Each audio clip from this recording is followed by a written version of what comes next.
Simple Sabotage Field Manual. By United States Office of Strategic Services. Contents: 1. Introduction.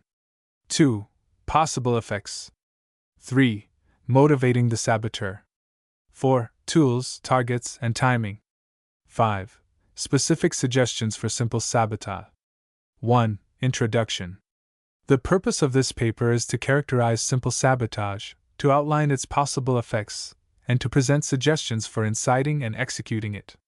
Sabotage varies from highly technical coup de main acts that require detailed planning and the use of specially trained operatives, to innumerable simple acts which the ordinary individual citizen saboteur can perform. This paper is primarily concerned with the latter type. Simple sabotage does not require specially prepared tools or equipment. It is executed by an ordinary citizen who may or may not act individually and without the necessity for active connection with an organized group, and it is carried out in such a way as to involve a minimum danger of injury, detection, and reprisal. Where destruction is involved, the weapons of the citizen saboteur are salt, nails, candles, pebbles, thread, or any other materials he might normally be expected to possess as a householder or as a worker in his particular occupation. His arsenal is the kitchen shelf, the trash pile, his own usual kit of tools and supplies. The targets of his sabotage are usually objects to which he has normal and inconspicuous access in everyday life. A second type of simple sabotage requires no destructive tools whatsoever and produces physical damage, if any, by highly indirect means. It is based on universal opportunities to make faulty decisions, to adopt a non-cooperative attitude, and to induce others to follow suit. Making a faulty decision may be simply a matter of placing tools in one spot instead of another. A non-cooperative attitude may involve nothing more than creating an unpleasant situation among one's fellow workers, engaging in bickerings, or displaying surliness and stupidity. This type of activity, sometimes referred to as the human element, is frequently responsible for accidents, delays, and general obstruction even under normal conditions. The potential saboteur should discover what types of faulty decisions and the operations are normally found in this kind of work, and should then devise his sabotage so as to enlarge that margin for error. 2. Possible effects. Acts of simple sabotage are occurring throughout Europe. An effort should be made to add to their efficiency, lessen their detectability, and increase their number. Acts of simple sabotage, multiplied by thousands of citizen saboteurs, can be an effective weapon against the enemy. Slashing tires, draining fuel tanks, starting fires, starting arguments, acting stupidly, short-circuiting electric systems, abrading machine parts will waste materials, manpower, and time. Occurring on a wide scale, simple sabotage will be a constant and tangible drag on the war effort of the enemy. Simple sabotage may also have secondary results of more or less value. Widespread practice of simple sabotage will harass and demoralize enemy administrators and police. Further, success may embolden the citizen saboteur eventually to find colleagues who can assist him in sabotage of greater dimensions. Finally, the very practice of simple sabotage by natives in enemy or occupied territory may make these individuals identify themselves actively with the United Nations war effort, and encourage them to assist openly in periods of Allied invasion and occupation. 3. Motivating the saboteur. To incite the citizen to the active practice of simple sabotage, and to keep him practicing that sabotage over sustained periods is a special problem. Simple sabotage is often an act which the citizen performs according to his own initiative and inclination. Acts of destruction do not bring him any personal gain, and may be completely foreign to his habitually conservationist attitude toward materials and tools. Purposeful stupidity is contrary to human nature. He frequently needs pressure, stimulation or assurance, and information and suggestions regarding feasible methods of simple sabotage. 1. Personal motives. A. The ordinary citizen very probably has no immediate personal motive for committing simple sabotage. Instead, he must be made to anticipate indirect personal gain, such as might come with enemy evacuation or destruction of the ruling government group. Gains should be stated as specifically as possible for the area addressed, simple sabotage will hasten the day when Commissioner X and his deputies Y and Z will be thrown out, when particularly obnoxious decrees and restrictions will be abolished, when food will arrive, and so on. Abstract verbalizations about personal liberty, freedom of the press, and so on, will not be convincing in most parts of the world. In many areas they will not even be comprehensible. B. Since the effect of his own acts is limited, the saboteur may become discouraged unless he feels that he is a member of a large, though unseen, group of saboteurs operating against the enemy or the government of his own country and elsewhere. This can be conveyed indirectly. Suggestions which he reads and hears can include observations that a particular technique has been successful in this or that district. Even if the technique is not applicable to his surroundings, another success will encourage him to attempt similar acts.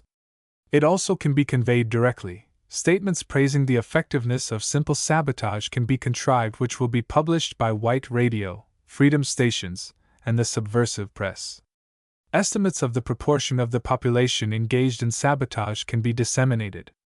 Instances of successful sabotage already are being broadcast by white radio and freedom stations, and this should be continued and expanded where compatible with security. C. More important than A or B would be to create a situation in which the citizen saboteur acquires a sense of responsibility and begins to educate others in simple sabotage. 2. Encouraging destructiveness. It should be pointed out to the saboteur where the circumstances are suitable, that he is acting in self-defense against the enemy, or retaliating against the enemy for other acts of destruction. A reasonable amount of humor in the presentation of suggestions for simple sabotage will relax tensions of fear. A. The saboteur may have to reverse his thinking, and he should be told this in so many words. Where he formerly thought of keeping his tools sharp, he should now let them grow dull. Surfaces that formerly were lubricated now should be sanded. Normally diligent, he should now be lazy and careless, and so on. Once he is encouraged to think backwards about himself and the objects of his everyday life, the saboteur will see many opportunities in his immediate environment which cannot possibly be seen from a distance. A state of mind should be encouraged that anything can be sabotaged. B. Among the potential citizen saboteurs who are to engage in physical destruction, two extreme types may be distinguished. On the one hand, there is the man who is not technically trained and employed. This man needs specific suggestions as to what he can and should destroy, as well as details regarding the tools by means of which destruction is accomplished. C. At the other extreme is the man who is a technician, such as a lathe operator or an automobile mechanic. Presumably this man would be able to devise methods of simple sabotage which would be appropriate to his own facilities. However, this man needs to be stimulated to reorient his thinking in the direction of destruction. Specific examples, which need not be from his own field, should accomplish this. D. Various media may be used to disseminate suggestions and information regarding simple sabotage. Among the media which may be used, as the immediate situation dictates, are freedom stations or radio. False, unreadable, broadcasts or leaflets may be directed towards specific geographic or occupational areas, or they may be general in scope. Finally, agents may be trained in the art of simple sabotage, in anticipation of a time when they may be able to communicate this information directly. 3. Safety measures. A. The amount of activity carried on by the saboteur will be governed not only by the number of opportunities he sees, but also by the amount of danger he feels. Bad news travels fast, and simple sabotage will be discouraged if too many simple saboteurs are arrested.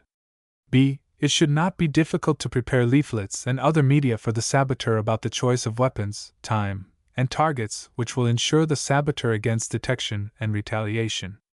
Among such suggestions might be the following. 1. Use materials which appear to be innocent. A knife or a nail file can be carried normally on your person, either as a multi-purpose instrument for creating damage. Matches, pebbles, hair, salt, nails, and dozens of other destructive agents can be carried or kept in your living quarters without exciting any suspicion whatever. If you are a worker in a particular trade or industry, you can easily carry and keep such things as wrenches, hammers, emery paper, and the like. 2. Try to commit acts for which large numbers of people could be responsible.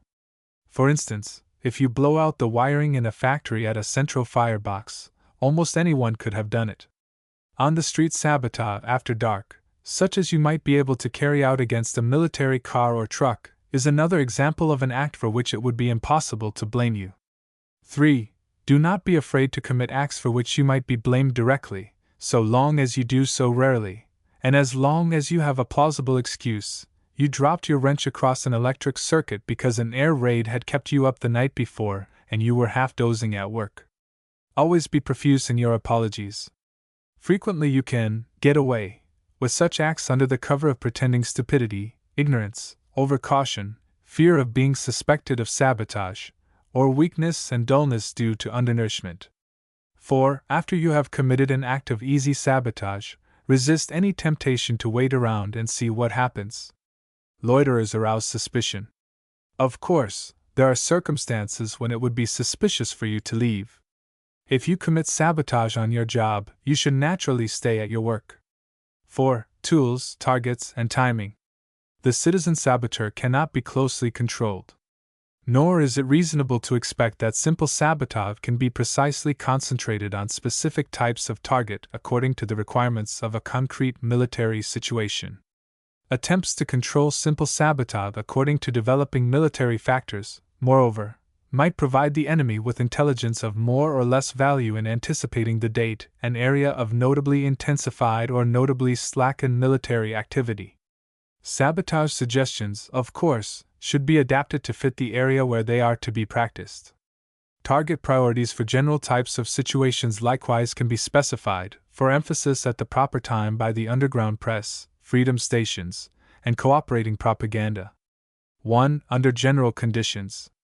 A. Simple sabotage is more than malicious mischief, and it should always consist of acts whose results will be detrimental to the materials and manpower of the enemy. B. The saboteur should be ingenious in using his everyday equipment.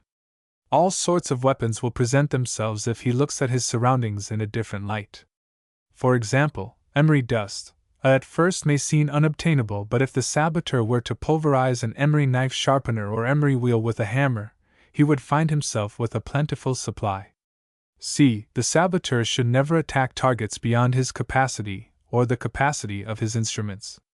An inexperienced person should not, for example, attempt to use explosives, but should confine himself to the use of matches or other familiar weapons. D. The saboteur should try to damage only objects and materials known to be in use by the enemy or to be destined for early use by the enemy. It will be safe for him to assume that almost any product of heavy industry is destined for enemy use, and that the most efficient fuels and lubricants also are destined for enemy use. Without special knowledge, however, it would be undesirable for him to attempt destruction of food crops or food products.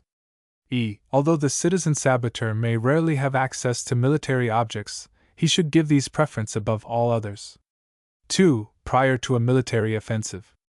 During periods which are quiescent in a military sense, such emphasis as can be given to simple sabotage might well center on industrial production, to lessen the flow of materials and equipment to the enemy. Slashing a rubber tire on an army truck may be an act of value. Spoiling a batch of rubber in the production plant is an act of still more value. 3. During a military offensive.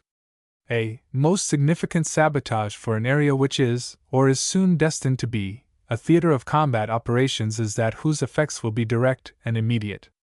Even if the effects are relatively minor and localized, this type of sabotage is to be preferred to activities whose effects, while widespread, are indirect and delayed. 1. The saboteur should be encouraged to attack transportation facilities of all kinds. Among such facilities are roads, railroads, automobiles, trucks, motorcycles, bicycles, trains, and trams. 2. Any communications facilities which can be used by the authorities to transmit instructions or morale material should be the objects of simple sabotage. These include telephone, telegraph and power systems, radio, newspapers, placards, and public notices. 3. Critical materials, valuable in themselves or necessary to the efficient functioning of transportation and communication, also should become targets for the citizen saboteur. These may include oil, gasoline, tires, food, and water. 5. Specific suggestions for simple sabotage. It will not be possible to evaluate the desirability of simple sabotage in an area without having in mind rather specifically what individual acts and results are embraced by the definition of simple sabotage. A listing of specific acts follows, classified according to types of target. This list is presented as a growing rather than a complete outline of the methods of simple sabotage. As new techniques are developed, or new fields explored, it will be elaborated and expanded. 1. Buildings. Warehouses, barracks, offices, hotels, and factory buildings are outstanding targets for simple sabotage. They are extremely susceptible to damage, especially by fire. They offer opportunities to such untrained people as janitors, charwomen, and casual visitors. And when damaged, they present a relatively large handicap to the enemy. A. Fires can be started wherever there is an accumulation of inflammable material. Warehouses are obviously the most promising targets, but incendiary sabotage need not be confined to them alone. 1. Whenever possible, arrange to have the fire start after you have gone away. Use a candle and paper combination, setting it as close as possible to the inflammable material you want to burn. From a sheet of paper, tear a strip 3 or 4 centimeters wide and wrap it around the base of the candle 2 or 3 times. Twist more sheets of paper into loose ropes and place them around the base of the candle. When the candle flame reaches the encircling strip, it will be ignited and in turn will ignite the surrounding paper. The size, heat, and duration of the resulting flame will depend on how much paper you use and how much of it you can cramp in a small space. 2. With a flame of this kind, do not attempt to ignite any but rather inflammable materials, such as cotton sacking. To light more resistant materials, use a candle plus tightly rolled or twisted paper which has been soaked in gasoline. To create a briefer but even hotter flame, put celluloid such as you might find in an old comb into a nest of plain or saturated paper which is to be fired by a candle. 3. To make another type of simple fuse, soak one end of a piece of string in grease. Rub a generous pinch of gunpowder over the inch of string where greasy string meets clean string. Then ignite the clean end of the string. It will burn slowly without a flame, in much the same way that a cigarette burns, until it reaches the grease and gunpowder. It will then flare up suddenly. The grease-treated string will then burn with a flame. The same effect may be achieved by using matches instead of the grease and gunpowder. Run the string over the match heads, taking care that the string is not pressed or knotted. They too will produce a sudden flame. The advantage of this type of fuse is that string burns at a set speed. You can time your fire by the length and thickness of the string you chose. 4. Use a fuse such as the one suggested above to start a fire in an office after hours. The destruction of records and other types of documents would be a serious handicap to the enemy. 5. In basements where waste is kept, janitors should accumulate oily and greasy waste. Such waste sometimes ignites spontaneously, but it can easily be lit with a cigarette or match. If you are a janitor on night duty, you can be the first to report the fire, but don't report it too soon. 6. A clean factory is not susceptible to fire, but a dirty one is. Workers should be careless with refuse and janitors should be inefficient in cleaning. If enough dirt and trash can be accumulated, an otherwise fireproof building will become inflammable. 7. Where illuminating gas is used in a room which is vacant at night, shut the windows tightly, turn on the gas, and leave a candle burning in the room, closing the door tightly behind you. After a time, the gas will explode, and a fire may or may not follow. B. Water and miscellaneous. 1. Ruin warehouse stock by setting the automatic sprinkler system to work. You can do this by tapping the sprinkler heads sharply with a hammer or by holding a match under them. 2. Forget to provide paper in toilets. Put tightly rolled paper, hair, and other obstructions in the W. C. Saturate a sponge with a thick starch or sugar solution. Squeeze it tightly into a ball, wrap it with string, and dry. Remove the string when fully dried. The sponge will be in the form of a tight hard ball. Flush down a W. C. or otherwise introduce into a sewer line. The sponge will gradually expand to its normal size and plug the sewage system. 3. Put a coin beneath a bulb in a public building during the daytime, so that fuses will blow out when lights are turned on at night. The fuses themselves may be rendered ineffective by putting a coin behind them or loading them with heavy wire. Then a short circuit may either start a fire, damage transformers, or blow out a central fuse which will interrupt distribution of electricity to a large area. 4. Jam paper, bits of wood, hairpins, and anything else that will fit into the locks of all unguarded entrances to public buildings. 2. Industrial production, manufacturing. A. Tools. 1. Let cutting tools grow dull. They will be inefficient, will slow down production, and may damage the materials and parts you use them on. 2. Leave saws slightly twisted when you are not using them. After a while, they will break when used.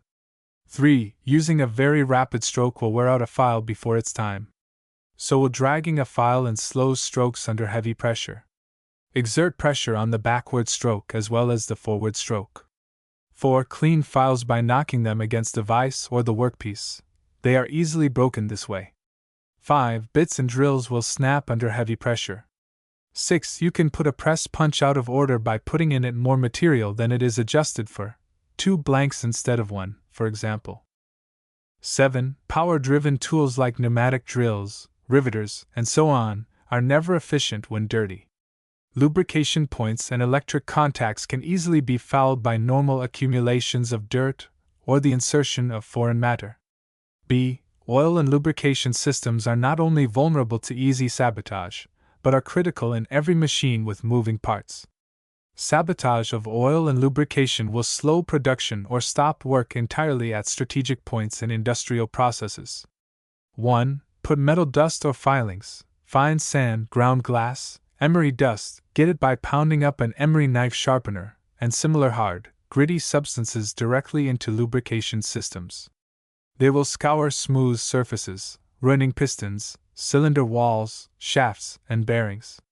They will overheat and stop motors which will need overhauling, new parts, and extensive repairs.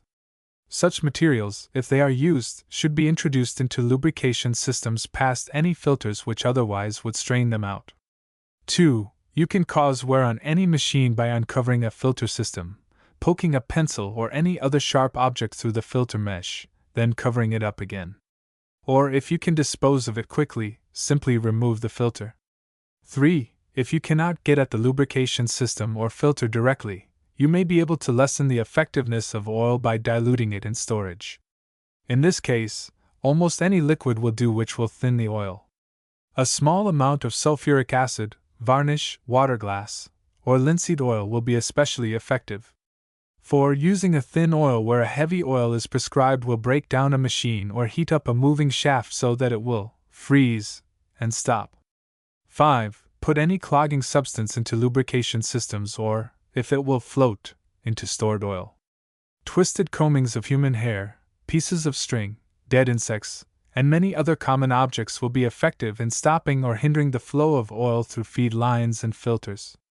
6. Under some circumstances, you may be able to destroy oil outright rather than interfere with its effectiveness, by removing stop plugs from lubricating systems or by puncturing the drums and cans in which it is stored. C. Cooling systems. 1. A water cooling system can be put out of commission in a fairly short time, with considerable damage to an engine or motor, if you put into it several pinches of hard grain, such as rice or wheat. They will swell up and choke the circulation of water, and the cooling system will have to be torn down to remove the obstruction. Sawdust or hair may also be used to clog a water cooling system.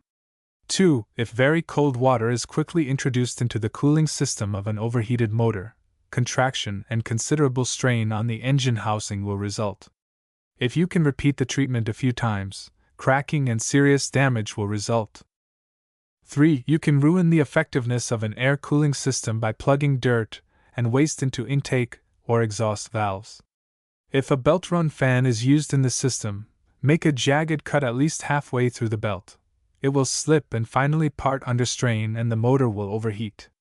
D. Gasoline and oil fuel tanks and fueling engines usually are accessible and easy to open. They afford a very vulnerable target for simple sabotage activities. 1.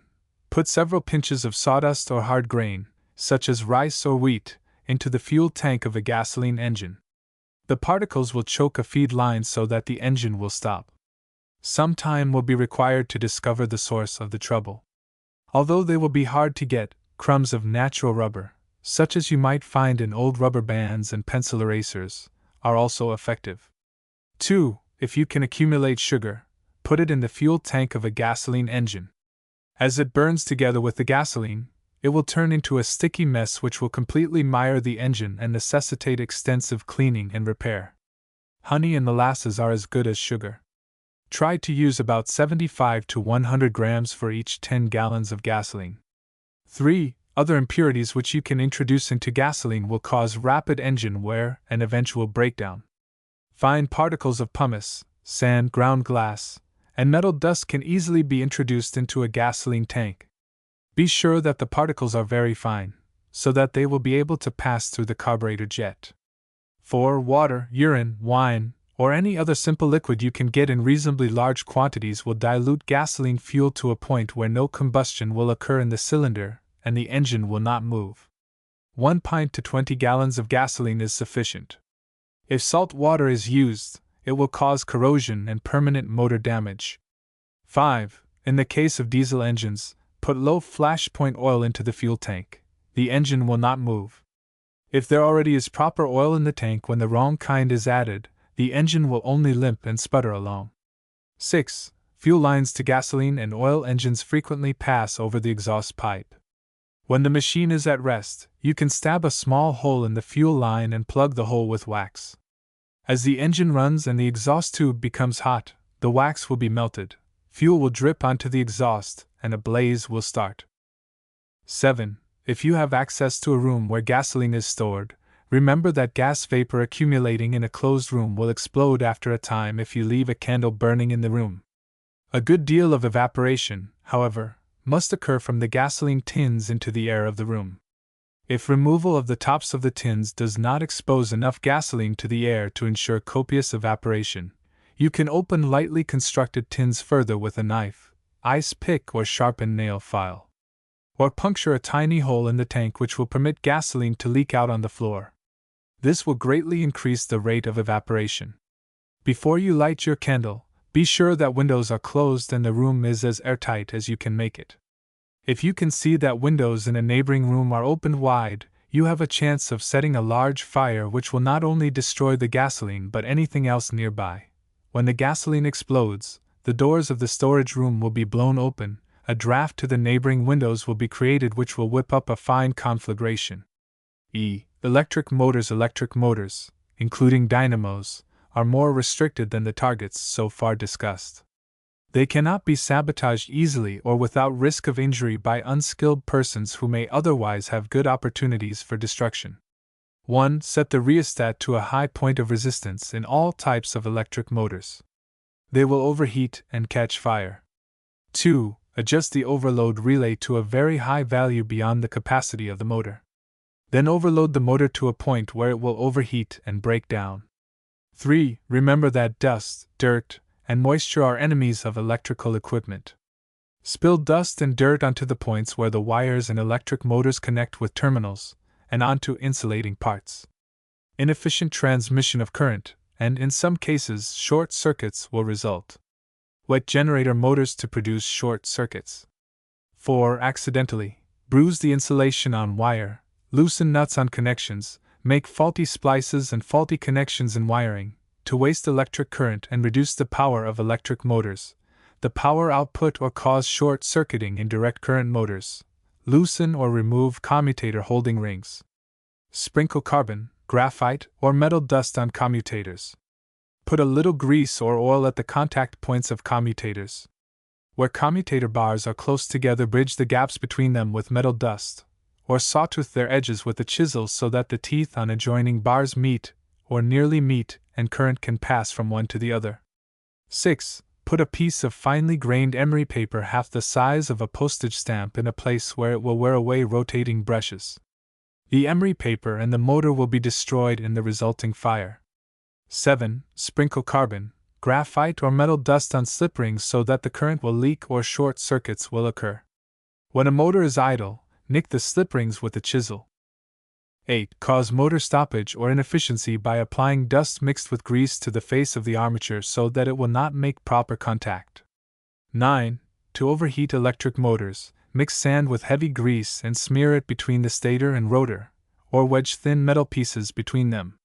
To prevent the efficient generation of current, put floor sweepings, oil, tar, or paint between them.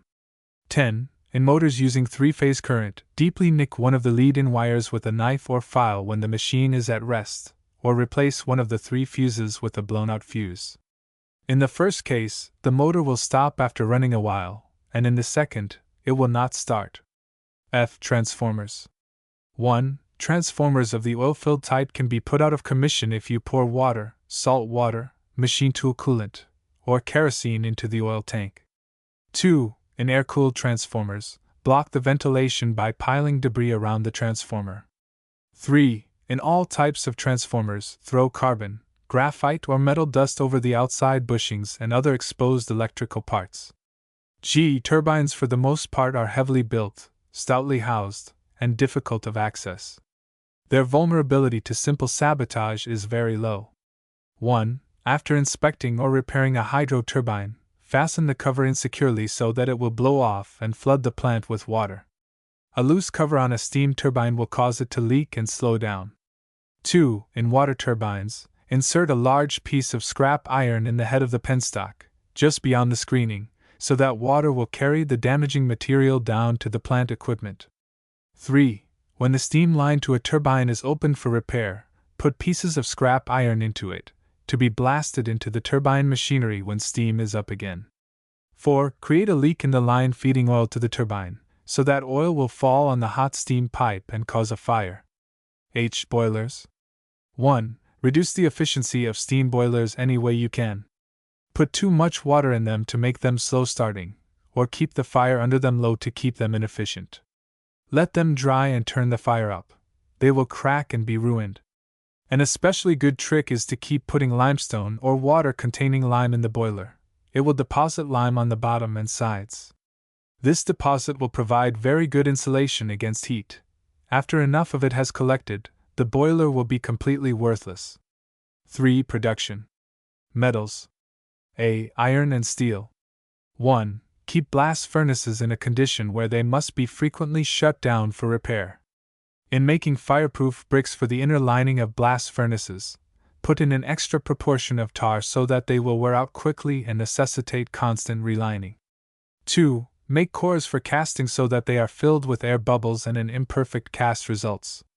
3. See that the core in a mold is not properly supported, so that the core gives way or the casting is spoiled because of the incorrect position of the core. 4. In tempering steel or iron, apply too much heat, so that the resulting bars and ingots are of poor quality. B. Other metals. No suggestions available. 4. Production, mining and mineral extraction. A. Coal. 1. A slight blow against your Davy oil lamp will extinguish it, and to light it again you will have to find a place where there is no fire damp. Take a long time looking for the place. 2. Blacksmiths who make pneumatic picks should not harden them properly, so that they will quickly grow dull. 3. You can easily put your pneumatic pick out of order. Pour a small amount of water through the oil lever, and your pick will stop working. Cold dust and improper lubrication will also put it out of order. 4. Weaken the chain that pulls the bucket conveyors carrying coal. A deep dent in the chain made with blows of a pick or shovel will cause it to part under normal strain. Once a chain breaks, normally or otherwise take your time about reporting the damage. Be slow about taking the chain up for repairs and bringing it back down after repairs. 5. Derail mine cars by putting obstructions on the rails and in switch points. If possible, pick a gallery where coal cars have to pass each other, so that traffic will be snarled up. 6. Send up quantities of rock and other useless material with the coal. 5. Production, agriculture. A. Machinery. 1. See par. 5b. 2. See de. B. Crops and livestock probably will be destroyed only in areas where there are large food surpluses or where the enemy regime is known to be requisitioning food. 1. Feed crops to livestock. Let crops harvest too early or too late. Spoil stores of grain, fruit and vegetables by soaking them in water so that they will rot. Spoil fruit and vegetables by leaving them in the sun. 6. Transportation, railways. A. Passengers. 1. Make train travel as inconvenient as possible for enemy personnel. Make mistakes in issuing train tickets, leaving portions of the journey uncovered by the ticket book. Issue 2 tickets for the same seat in the train, so that an interesting argument will result. Near train time, instead of issuing printed tickets, write them out slowly by hand, prolonging the process until the train is nearly ready to leave or has left the station. On station bulletin boards announcing train arrivals and departures, see that false and misleading information is given about trains bound for enemy destinations. 2. In trains bound for enemy destinations, attendants should make life as uncomfortable as possible for passengers. See that the food is especially bad, take up tickets after midnight, call all station stops very loudly during the night, handle baggage as noisily as possible during the night, and so on. 3. See that the luggage of enemy personnel is mislaid or unloaded at the wrong stations. Switch address labels on enemy baggage. 4. Engineers should see that trains run slow or make unscheduled stops for plausible reasons. B. Switches, signals, and routing. 1. Exchange wires and switchboards containing signals and switches, so that they connect to the wrong terminals. 2. Loosen pushrods so that signal arms do not work. Break signal lights. Exchange the colored lenses on red and green lights. 3. Spread and spike switch points in the track so that they will not move, or place rocks or close-packed dirt between the switch points. 4. Sprinkle rock salt or ordinary salt profusely over the electrical connections of switch points and on the ground nearby. When it rains, the switch will be short-circuited. 5. See that cars are put on the wrong trains. Remove the labels from cars needing repair and put them on cars in good order. Leave couplings between cars as loose as possible. C. Roadbeds and open track. 1. On a curve, take the bolts out of the tie plates connecting to sections of the outside rail, and scoop away the gravel, cinders, or dirt for a few feet on each side of the connecting joint. 2. If by disconnecting the tie plate at a joint and loosening sleeper nails on each side of the joint, it becomes possible to move a sections of rail, spread 2 sections of rail and drive a spike vertically between them. D. Oil and lubrication. 1. C5B, 2B. 2. Squeeze lubricating pipes with pincers or dent them with hammers, so that the flow of oil is obstructed. E. Cooling systems. 1. C5B, 2C. F. Gasoline and oil fuel. 1. C5B, 2D. G. Electric motors. 1. C5B, 2E and F. H. Boilers. 1. C5B, 2H. 2. After inspection, put heavy oil or tar in the engine's boilers, or put half a kilogram of soft soap into the water in the tender. I. Brakes and miscellaneous.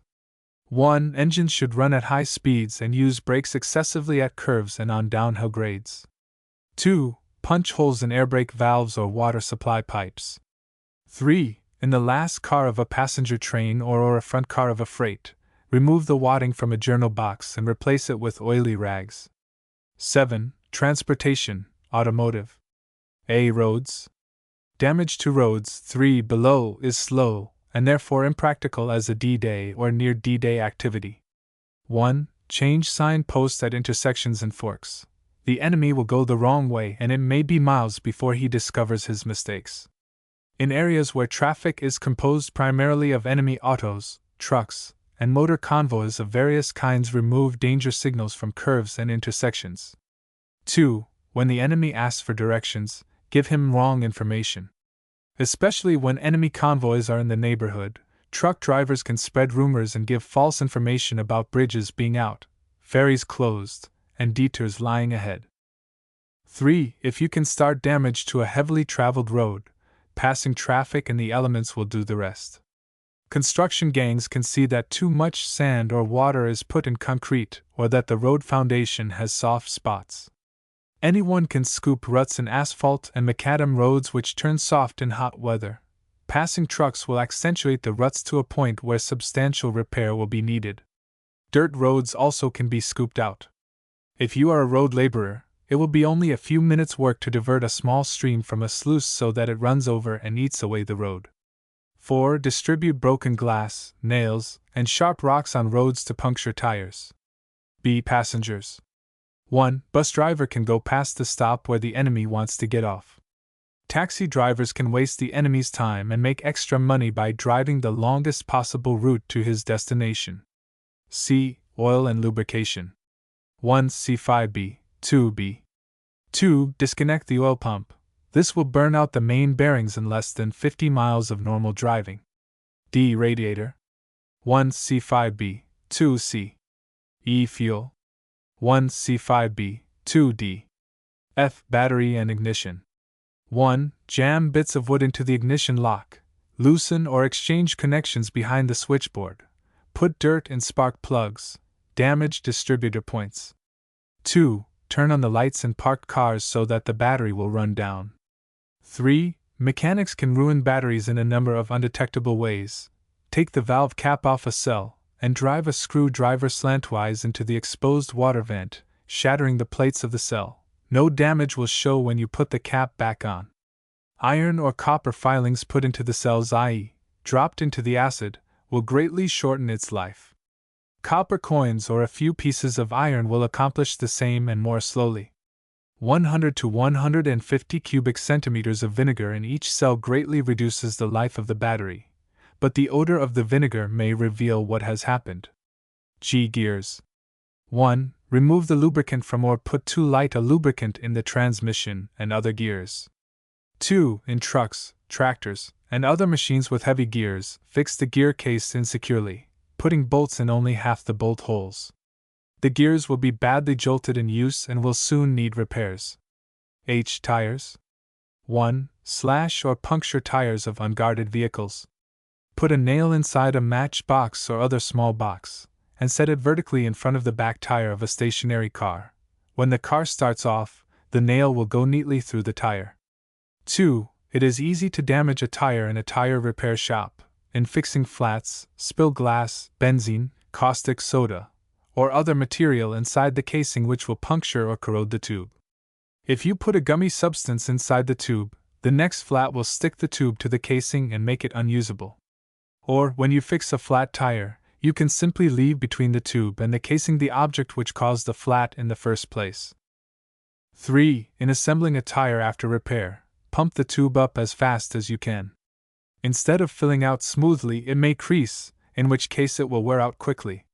Or, as you put a tire together, see if you can pinch the tube between the rim of the tire and the rim of the wheel, so that a blowout will result. 4. In putting air into tires, see that they are kept below normal pressure, so that more than an ordinary amount of wear will result. In filling tires on double wheels, inflate the inner tire to a much higher pressure than the outer one. Both will wear out more quickly this way. Badly aligned wheels also wear tires out quickly. You can leave wheels out of alignment when they come in for adjustment, or you can spring them out of true with a strong kick, or by driving the car slowly and diagonally into a curb. 5. If you have access to stocks of tires, you can rot them by spilling oil, gasoline, caustic acid, or benzene on them. Synthetic rubber, however, is less susceptible to these chemicals. 8. Transportation, water. A. Navigation. 1. Barge and riverboat personnel should spread false rumors about the navigability and conditions of the waterways they travel. Tell other barge and boat captains to follow channels that will take extra time, or cause them to make canal detours. 2. Barge and riverboat captains should navigate with exceeding caution near locks and bridges, to waste their time and to waste the time of other craft which may have to wait on them.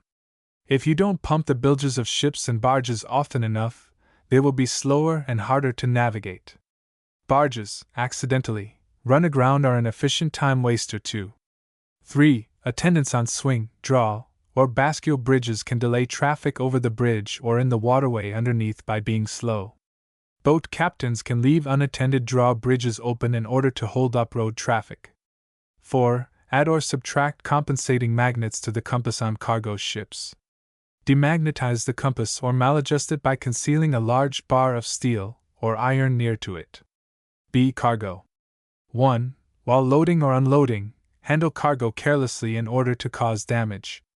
Arrange the cargo so that the weakest and lightest crates and boxes will be at the bottom of the hold, while the heaviest ones are on top of them. Put hatch covers and tarpaulins on sloppily, so that rain and deck wash will injure the cargo. Tie float valves open so that storage tanks will overflow on perishable goods. 9. Communications. A. Telephone. 1. At office, hotel and exchange switchboards delay putting enemy calls through, give them wrong numbers, cut them off accidentally, or forget to disconnect them so that the line cannot be used again. 2. Hamper official and especially military business by making at least one telephone call a day to an enemy headquarters. When you get them, tell them you have the wrong number. Call military or police offices and make anonymous false reports of fires, air raids, bombs.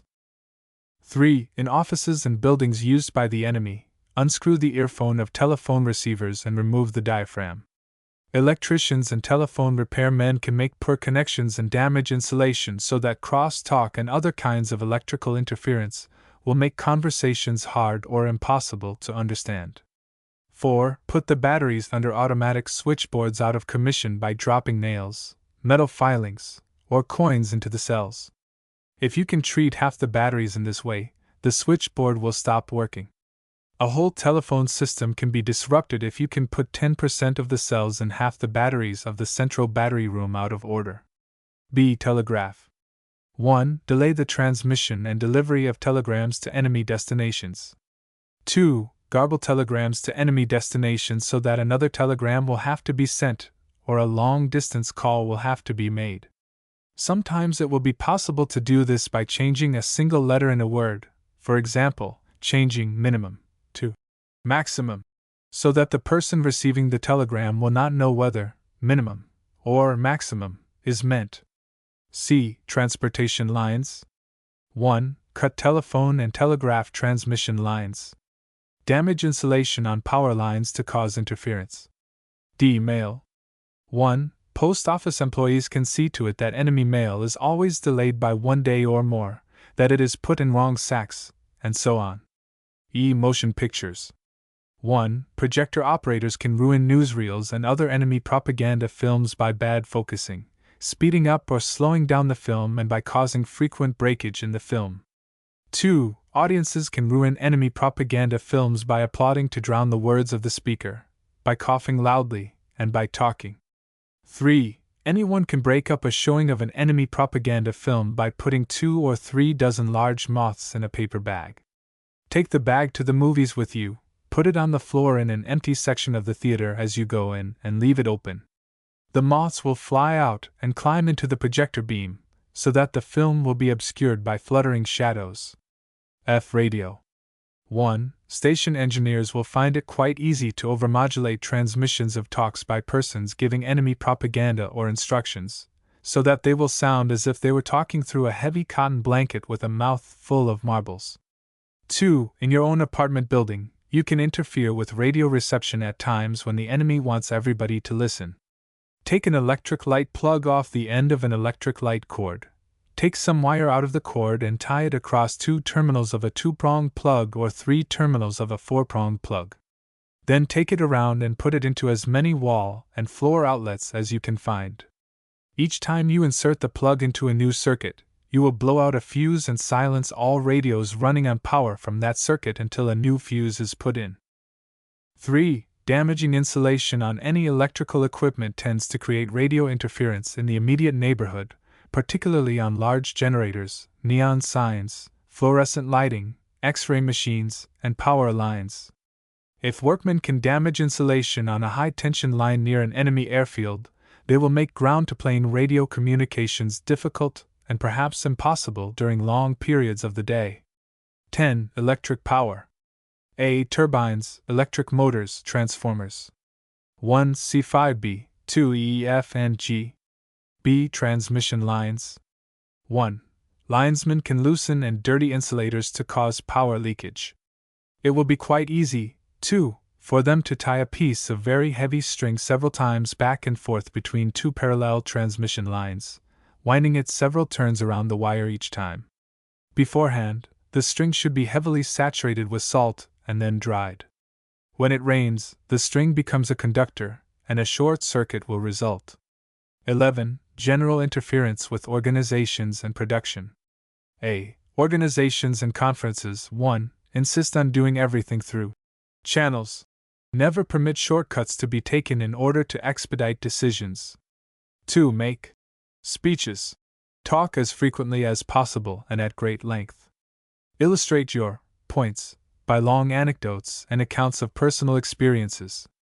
Never hesitate to make a few appropriate, patriotic comments. 3. When possible, refer all matters to committees for further study and consideration. Attempt to make the committees as large as possible, never less than 5. 4. Bring up irrelevant issues as frequently as possible. 5. Haggle over precise wordings of communications, minutes, resolutions. 6. Refer back to matters decided upon at the last meeting and attempt to reopen the question of the advisability of that decision. 7. Advocate caution. Be reasonable, and urge your fellow conferees to be reasonable, and avoid haste which might result in embarrassments or difficulties later on. 8. Be worried about the propriety of any decision. Raise the question of whether such action as is contemplated lies within the jurisdiction of the group or whether it might conflict with the policy of some higher echelon. B. Managers and supervisors.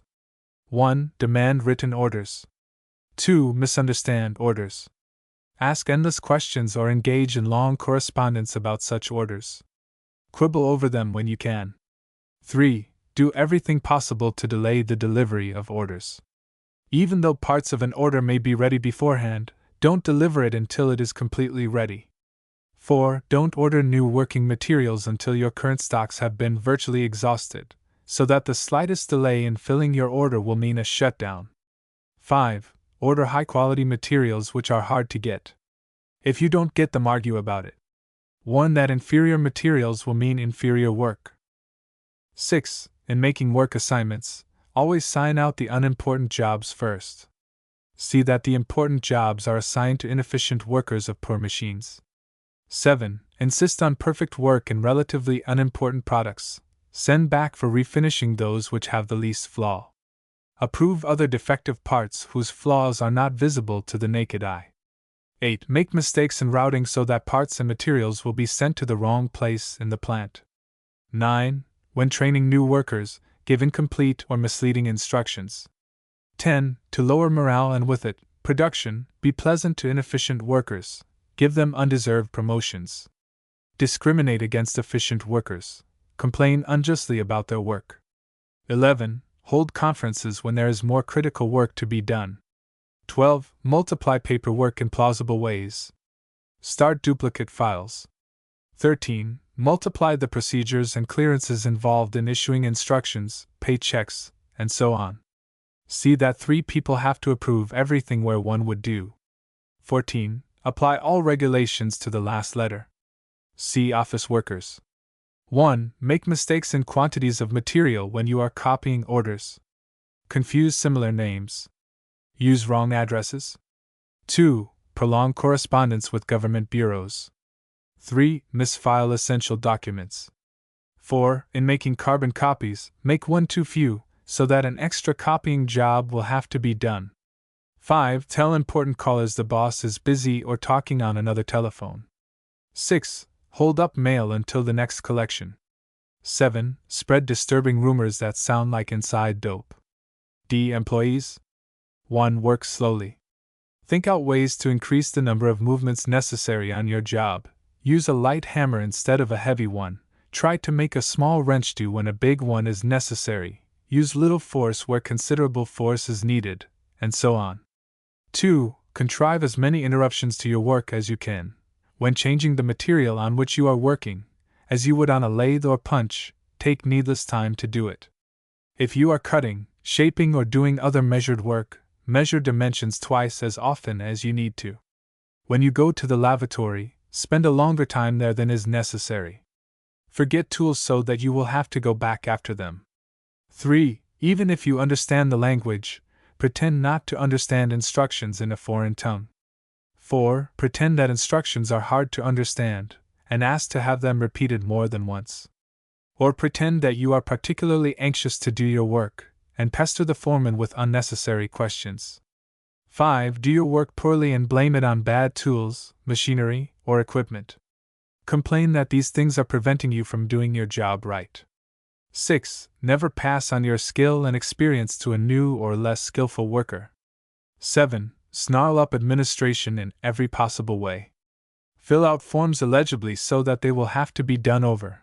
Make mistakes or omit requested information in forms.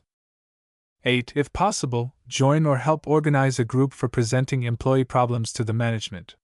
See that the procedures adopted are as inconvenient as possible for the management, involving the presence of a large number of employees at each presentation, entailing more than one meeting for each grievance, bringing up problems which are largely imaginary, and so on. 9. Misroute materials. 10. Mix good parts with unusable scrap and rejected parts. 12. General devices for lowering morale and creating confusion. A. Give lengthy and incomprehensible explanations when questioned. B. Report imaginary spies or danger to the Gestapo or police. C. Act stupid. D. Be as irritable and quarrelsome as possible without getting yourself into trouble. E. Misunderstand all sorts of regulations concerning such matters as rationing, transportation, traffic regulations. F. Complain against ersatz materials. G. In public treat Axis nationals or Quislings coldly. H. Stop all conversation when Axis nationals or Quislings enter a cafe. I. Cry and sob hysterically at every occasion, especially when confronted by government clerks. J. Boycott all movies, entertainments, concerts, newspapers which are in any way connected with the Quisling authorities. K. Do not cooperate in salvage schemes.